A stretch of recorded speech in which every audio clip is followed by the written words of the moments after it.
Hi, I'm Edward Felsenthal, editor-in-chief of Time, and I'm joined today by the great composer, actor, artist, Lin-Manuel Miranda, and his father, Luis Miranda, the subject of a new film on HBO called Siempre Luis. Luis is a longtime political consultant and force in New York, and it's just great to have you both with us. Thanks for being here. Thank you. Thank you for having us. Yeah, thanks for having us. You know, you're both such kinetic people. I watched the film we're going to discuss last night, and an overriding theme is energy and action. How are you both coping with months of quarantine? He's the more frenetic one, which is why he gets a whole documentary about how frenetic he is. So why don't you start with how you've adjusted to life in pandemic 2020? One of the things that I realized is that I don't have to take a plane every time I need to do something. I have realized that I have handled many, many things, including getting involved in politics in Florida to no end in this election cycle without getting on a plane and ever going to Orlando. So for me, that really has been a revelation. I always thought I needed to get there. And now I realize that there's tons that you could do from afar. But that also means, which is the beauty, that I could do 3 times more. Yeah. Because I don't need to add a 3-hour plane ride where I have to watch a movie. I sort of see his revelation with the tragic undertone of that's 3 more hours my dad is on the internet, as opposed to, taking a break, maybe having a snack or whatever the inflamed meal is. As for me, I was directing my first film when this all started. And so I kind of pivoted to, I think the first 2 months, we all just were trying to figure out what's the new normal. How do we keep our families safe? How do we keep the most vulnerable in our family safe? And that was a big part of our time. And then I kind of very slowly made my way back to writing. And now we're starting back up on the film we began at the beginning of the year, Tick, Tick, Boom, for Netflix. The new documentary, Siempre Luis. The film opens, I don't think I'm spoiling anything, with you've had a heart attack, and I guess it's to some extent examining the pace of your life and what's possible. And toward the end, you talk about, we all have an eternal rest at some point. Too much work to do now to sleep. I think you get 5.5 hours of sleep, if I got that right in the film. On a good day, yes. On a good day. Do you see? It does sound Hamiltonian. Do you when you watch your son in the role, do you see anything Hamiltonian in yourself? Does it resonate? Not really. That's the way people should be, because we will get much more accomplished. We will do many, many good things in life for your family, for your friends, for everyone around you. I actually, when Lin-Manuel said it the first time, I said, I could get that, but isn't the way everyone ought to be? So for me, it was more aspirational as well, that you should try to use as many brain cells as you could possibly can in your lifetime, because there'll be a moment when all those cells are dead and you're going to go to eternity. I will add, though, but Hamilton has become, it is sometimes a pejorative. It's sometimes a shorthand in our family for impulsiveness. If someone has said something nasty and he's like, I'm going to write him an email. I'm going to say this and this. And I go, Hamilton. He goes, all right, I'll wait till the morning and I'll read it again in the morning. So there's also a rashness that is dangerous. That was also in Hamilton's character. I don't believe you have, but we do use it use it as a shorthand for don't Hamilton this, give it a break, give it a rest, think on it. And that actually I got where now everyone in the family, if they're around, I try to make those decisions when I'm alone so I could do whatever the heck I want. And nobody is sort of stopping me, because I actually believe that your guts and your gut reaction, it's the best reaction to anything. It may be a little harsh and it may hurt people's feelings on the receiving end, but when our intellect and all of that gets in the way, all of a sudden you're filtering info, which now I do much more because of the influence of Hamilton in my life.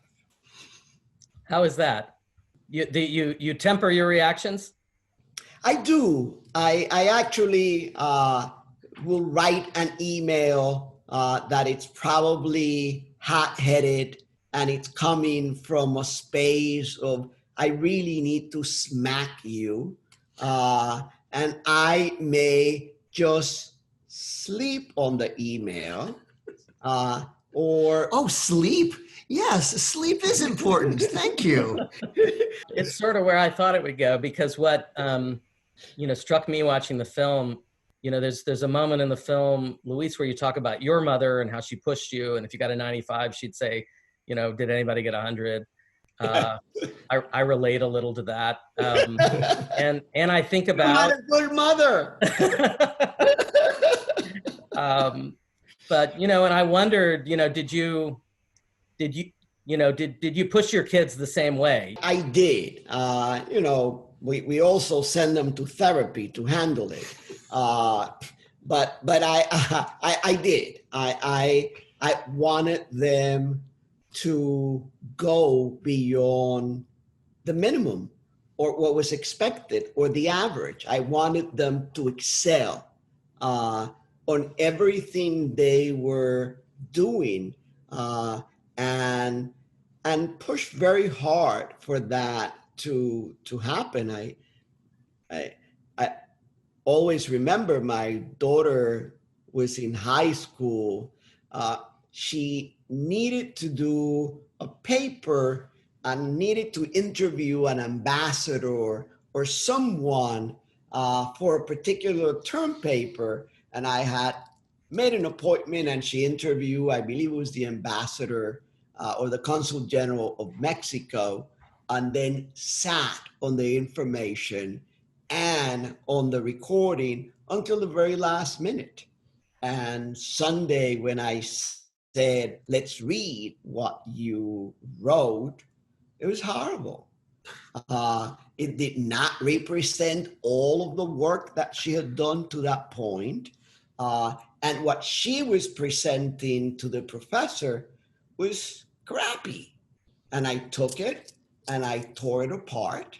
And it was handwritten, so it was not, there was no other copy. This is not computer thing. And I said, now we're going to be up all night.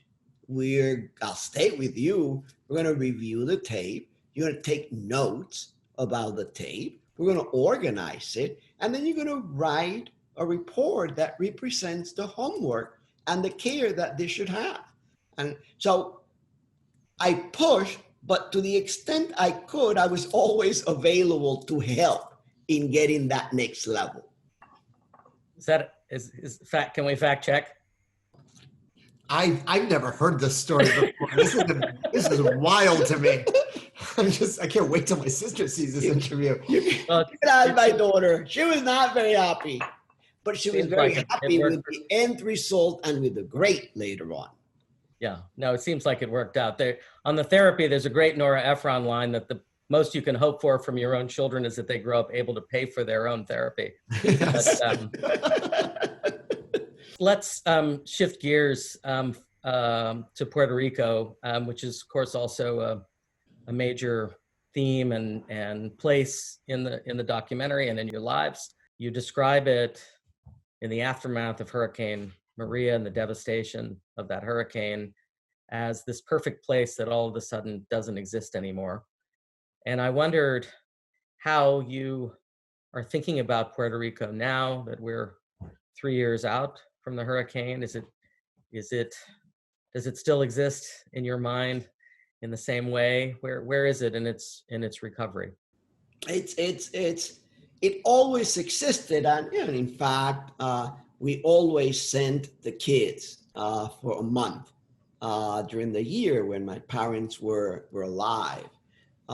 So, and for me, it's part of my identity.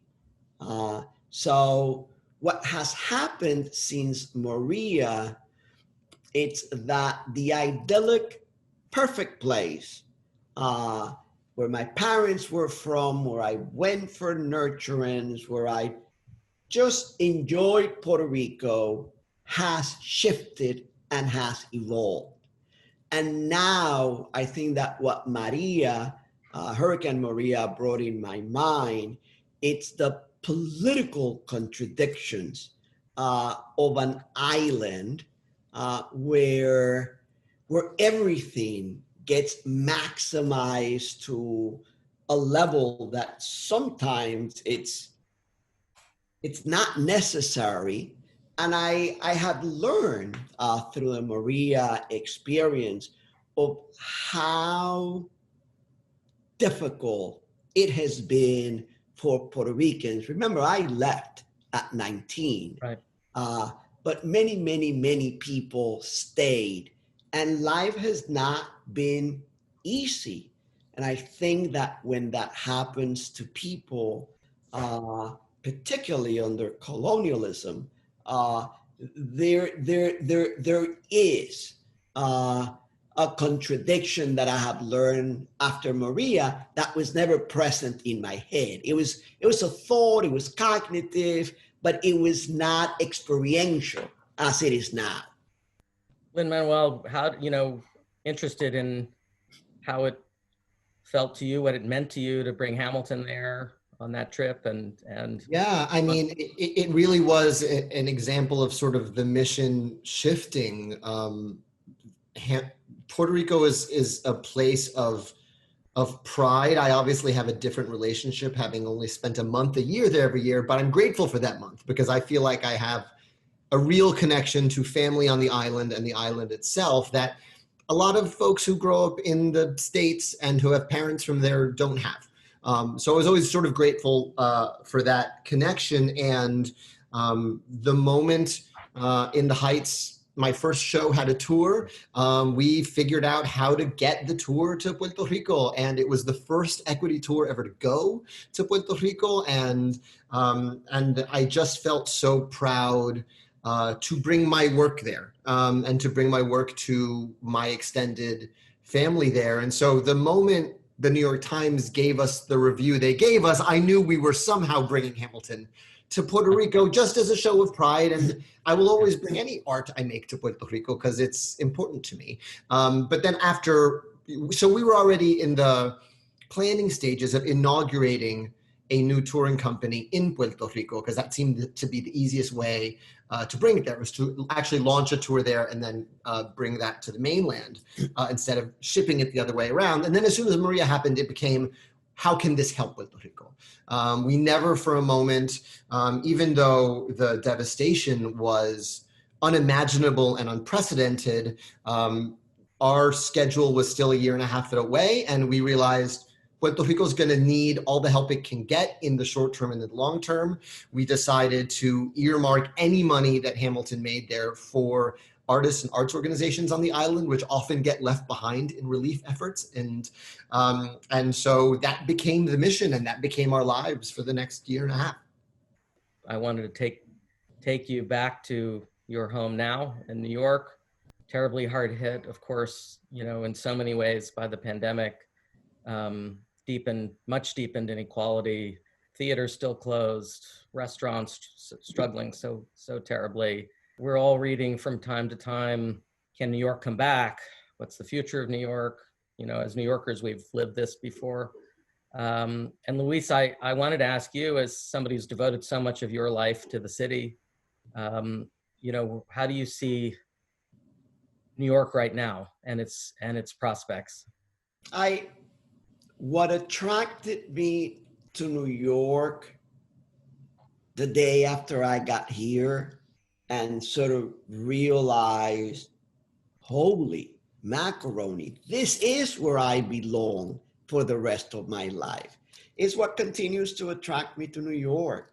People don't give up. People will try harder. Uh, Politicians who are not good will get rid of them and bring others.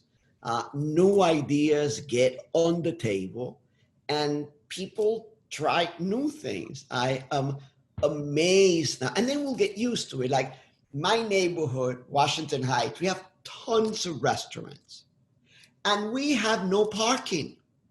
People who have cars suffer before the pandemic just looking for a place to park. Well, half of those parkings are gone because now there are tables there, and people are coexisting and realizing this is what it takes to have this as part of our experience in our neighborhood.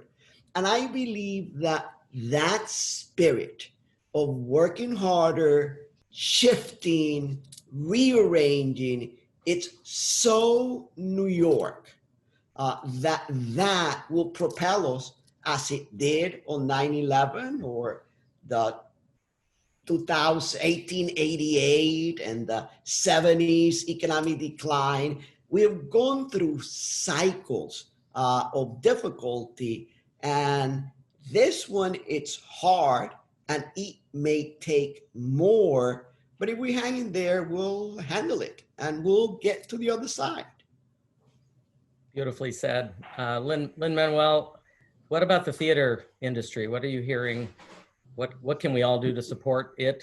I mean, a couple of things. I think one, I think you can support those artists you love. You know, I think that you've seen an explosion of Zoom classes and virtual theater and incredible fundraisers for the Actors Fund. Our friend Seth Rudetsky has put on a show every Tuesday and Friday with his Stars in the House and has raised an enormous amount for not just actors, but seamstresses and front of house staff. And we're all holding each other together as best we can. I can also tell you, this is also happening in the midst of a new civil rights movement, and we're having serious conversations about systemic racism. Nowhere is that more present than the Great White Way.